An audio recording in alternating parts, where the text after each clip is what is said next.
Ladies and gentlemen, boys and girls, from Eric Lima Shenanigans of 1977. It's Friday, and you know what that means. It's time for the weekly SmackDown Event Center report. And now here's the man that will bring you the happenings on WWE SmackDown every Friday night, Mr. Eric M. Lima. Thank you very much, Mr. Announcer, sir. Well, hello there, everyone. Welcome to yet another episode of Eric Lima's Shenanigans of 1977, episode 2350. This is Friday, June 27, 2025, 11:06 p.m. at SmackDown is just now over. And the funniest thing is, I watched SmackDown before because because of the time difference, but I decided to rewatch it again just in case if I missed anything. I usually take notes of what's going on SmackDown and I gotta. I'm going to try to talk about this first segment without laughing, and I'll tell you why in a minute. Cody Rhodes was about to come down because this SmackDown took place in Riyadh, Saudi Arabia, and Cody Rhodes came down to address the Riyadh crowd. Saudi Arabia crowd about the King of the Ring finals. He's facing Randy Orton. So Randy Orton comes out to interrupt him before Cody Rhodes gets a word edgewise. Randy Orton explains why he wants to be King of the Ring, and the feed got cut out with the Orton and Rhodes segment, and the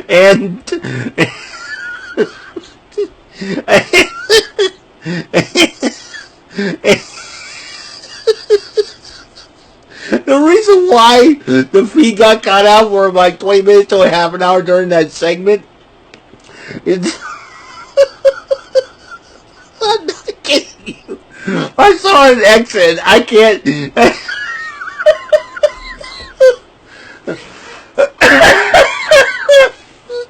And I just can't stop laughing. He was too funny to even explain why the feed got cut out. It was a little legit statement from Netflix because it was aired on Netflix internationally.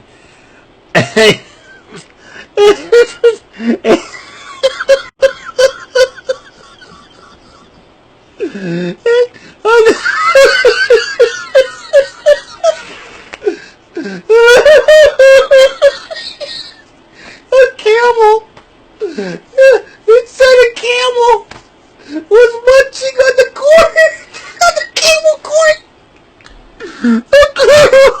A camel was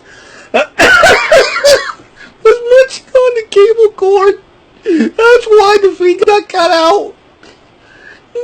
I'm like, what? I saw it. I saw it on. Oh my god! Oh, I'm trying not to laugh. I know because of what's going. It was the funniest thing in the world. A camel munched on the cord.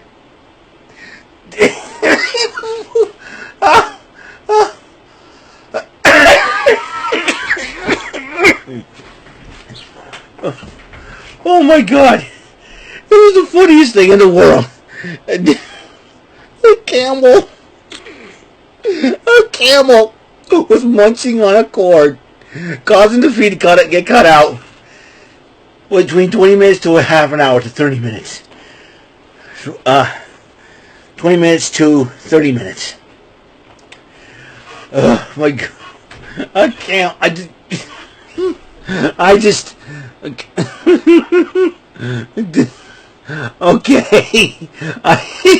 see if I can try to keep my composure. This is probably the funniest thing that ever happened. The reason why the feed cut out.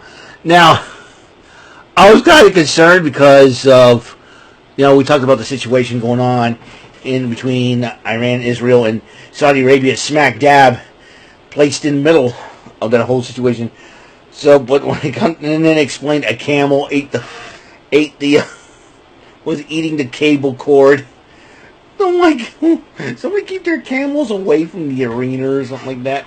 Anyways, so it came back to Jimmy Uso versus JC Mateo. In fact, Solo Sikoa was pep talking JC Mateo for taking care in order to take care of Jimmy Uso. Mateo did end up winning the matchup because Solo Sikoa got involved, and then Solo was helped them. Hey, let's go back to the family. We'll give you a hug. Jimmy Uso smacks him across the face. Him and Mateo attack Jimmy Uso. Here comes the U.S. champ, Jacob Fatu. And and then DIY was taken to Fraxium Los Garza, who became the AAA Tag Team Champions, and also and more saying Machine Guns about what to do with the Wyatt Six, because they know the Wyatt Six can be a huge threat in the tag team division. And Nick Aldis goes, what the heck is going on? And DIY says, hey, we're trying to care about the tag team division. And then he goes, are you going to do something about it? And then Nick Aldis says, and he looks at Andrade. Andrade just walks by, how you doing? Hey, get yourself a partner. You face DIY. Wait, that's not what we had in mind. They're all complaining about that. But, so Julia did address Zelina Vega, and Zelina Vega responded back in the next match they faced each other for the Women's United States title, held by Zelina Vega. So they had their matchup, and ladies and gentlemen, we have a new United States champion in Julia. Julia is now the new United States champion. Alright, comes into the WWE, makes a fast start. She becomes NXT Women's Champ, comes over to the SmackDown roster, now is the Women's Champion. Congratulations to Julia, and congratulations to Zelina Vega for a good first reign of the championship. But I don't think Zelina will be done yet. I don't think. So, we'll see what happens in that situation. Alexa Bliss confronts Charlotte Flair, says, listen, I don't need any friends, and Charlotte Flair says, I don't need friends. And Alexa Bliss says, I'm not here to be your friend. I'd be like allies of convenience. We may need each other down the road. And then Wade Barrett interviews Asuka and Jade Cargill, and they each of them told Wade why they should be queen of the ring. Naomi interrupts and says, I have this, and I'm very dangerous. I call the shots. Jade Cargill goes after Naomi. Then Asuka ends up fighting Cargill. And then Gall has talked about the Adam Pearce. They said they're going to do something with the Women's Tag Team Championship, so they're on the same page. R-Truth interrupts and says, I want John Cena. He said, well, Cena's here tonight, but he's not here for you. He's here for CM Punk. And then Aleister Black was right behind him. And he says, I'll find my way. I'm doing the driving. And then as R-Truth walks away, Nick Aldis apologizes to Aleister Black, says, hold that thought. And Aleister Black goes, and Aleister Black knows what R-Truth is up to.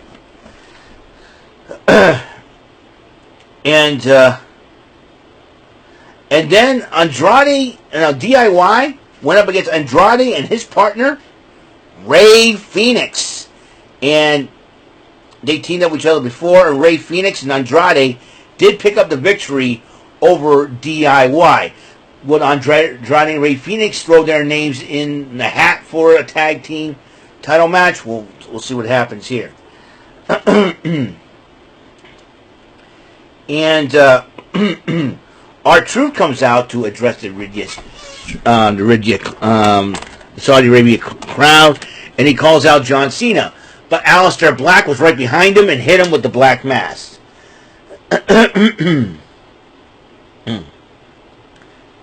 So,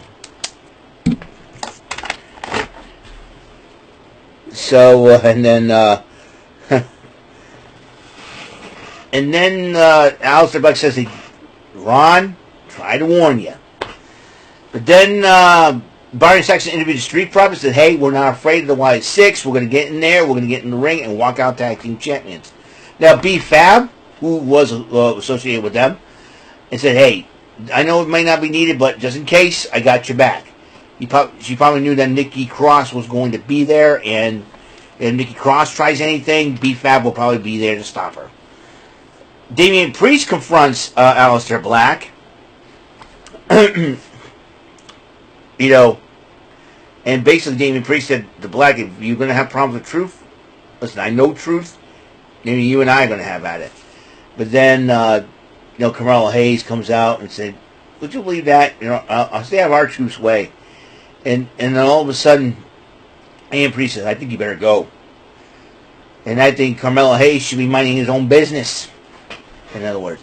So the WWE Tag Team titles were on the line. Street Profits defending it against the Wyatt Six. And that'll be the team of Joe Gacy, Dexter Lumis in the matchup. And during the matchup, though, Los Garza, Fraxium, DIY, and Motor City Machine Guns all appear at ringside. And then Los Garza decides to attack. Will be the first team to get involved, attacking the Wyatt Six, giving the Wyatt Six the win by disqualification. And, in the event of disqualification, the tag team titles do not change hands. Meanwhile, the Garzas and DIY were attacking Loomis and Gacy. And then Uncle Howdy tells Eric Rowan, go up there and do your thing. And so Eric Rowan was cleaning house. And then Motion Machine Guns and Fraxium did their thing. But they ended up getting wiped out. But then the Street Profits had to end things and then still stand tall. And by virtual disqualification, even though the Wyatt Six won the matchup, the gold stays with the Street Profits. And then Jacob Fatu talks to Jimmy Uso, and he says, why'd you come to my aid? What's this all about? It's about respect. And I saw you stand up to Solo. It's something I should have done a long time ago. And he said, okay, if you want to get in, to fit in, not what I mean, and all that. Yeah, get in what you fit in. That's Jacob Fatu for you. And then the women's title matchup in the last woman standing match, Tiffany Stratton defends against Nia Jax. And during the matchup, Naomi attempted to do the Money in the Bank cash-in, but wasn't official because Tiffany Stratton grabbed the case, knocked her out with it. But she also used the case to knock out Nia Jax through a couple of tables, and Tiffany Stratton retains the title. So that means whoever wins between Asuka and Jade Cargill,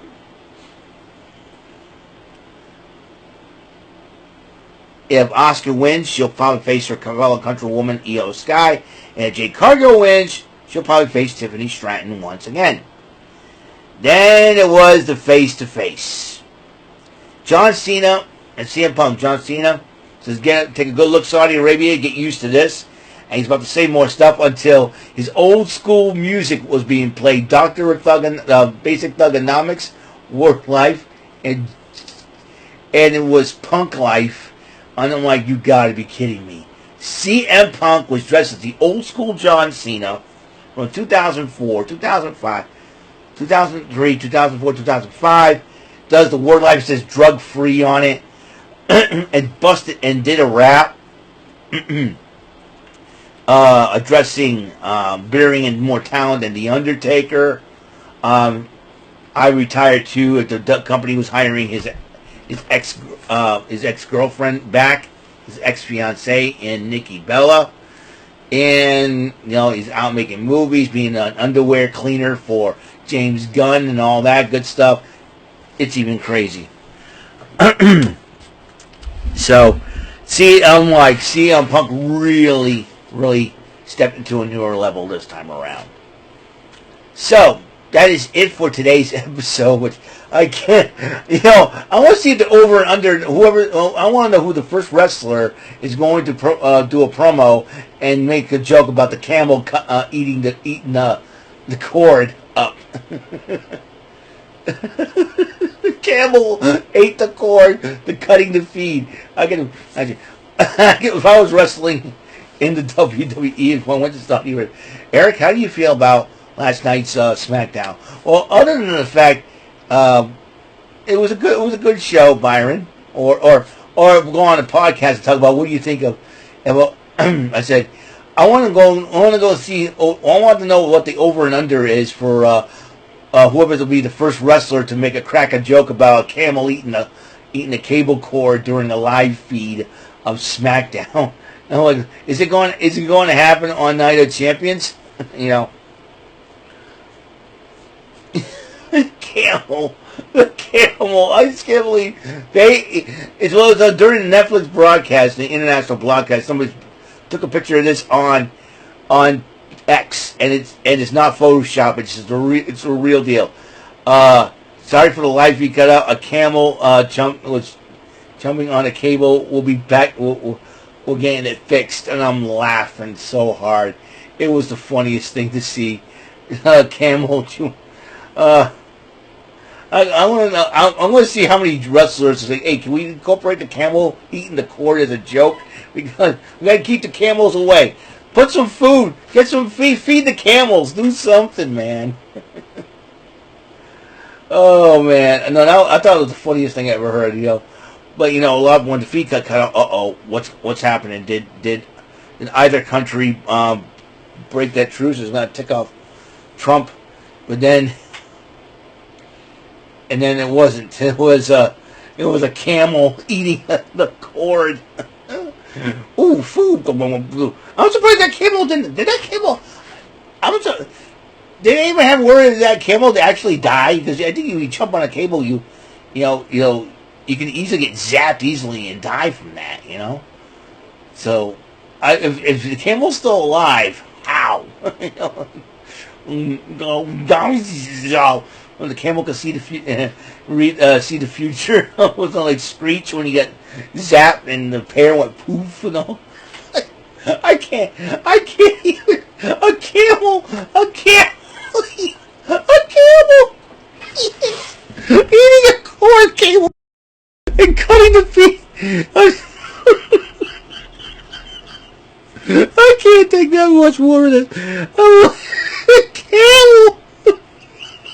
The camel eating a cord. I have it on my likes. It was the funniest thing in the world. Let me think. Hold on. I'm not kidding. I'm surprised Michael Cole Wade Barrett did not dress this. It would be really funny. And they're like, what happened? A camel eating. Oh my gosh. Hold on, just give me a second here. I'm going to my profile in just a minute, and I'm not kidding you. This is what it said. It said, oh no, I don't know if you can see it, man. And it says, it says broadcast issue from Saudi. A camel munched on the cam cable. They are fixing it. What was it? There it is again. I don't know if you can see it a little darker now. It says a camel munched on a cable. They are fixing it. A camel munched on the cam cable. Ooh, food. I said, what am I doing? I know you crazy camel. A camel. Oh my god. I'm dying over here. That's.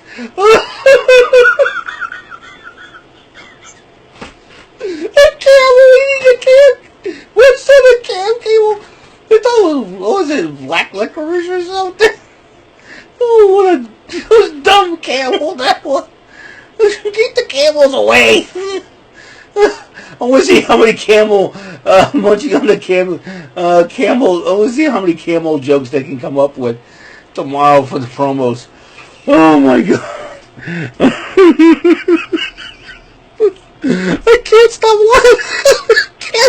The camel, oh my god.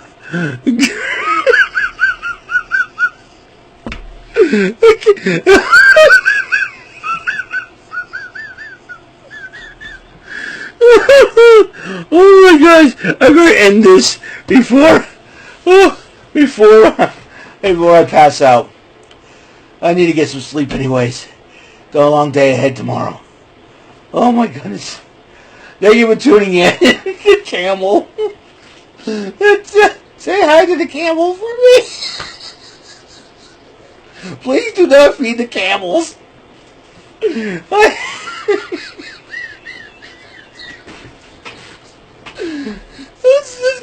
go. Let's get out of here. Mr. Camel announcer. The camels. I can't stop thinking about this. This is going to be hilarious. Thank you for a wonderful day. And until the next episode comes rolling around, Mr. Announcer, take us home, please. Camel. Actually, before I go, and I get to keep my composure, and I almost forgot to do this because of my case of the giggles with the camel thing. Now, here I go again.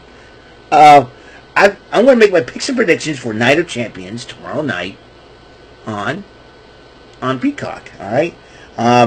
King of the Ring finals: Cody Rhodes versus Randy Orton. I picked Cody Rhodes to win it. Queen of the Ring final: Asuka versus Jade Cargill. I picked Asuka to win it. WWE title on the line: John Cena versus CM Punk. I picked Cena over Punk. And Sami Zayn versus Karrion Kross. Karrion Kross will get his win because Scarlett will be involved. Street fight: Rhea Ripley versus Raquel Rodriguez. I picked Raquel Rodriguez because Roxanne Perez could get involved. And the United States title: Jacob Fatu versus Solo Sikoa. I see Jacob Fatu retain the title unless Solo Sikoa has an ace up his sleeve. Could Hikuleo make his debut? Who knows? So we'll find out for sure. So that is it for today's episode 2350 of Eric Lima Shenanigans of 1977, the final SmackDown before Night of Champions tomorrow night. So until next episode once again rolls around, Mr. Announcer, take us home. Our Sharks tomorrow and Night of Champions results. Take us home once again, Mr. Announcer. That is all for today's episode of the show. This is Mr. Announcer speaking for Eric Lima Shenanigans of 1977. A Big Beefy E and do it for Bob Saget production and in association with a Raving Bull for 3000 Telepictures and Distribution. Thank you for watching another episode of Eric Lima Shenanigans of 1977. See you later on the next episode of the show. Goodbye for now.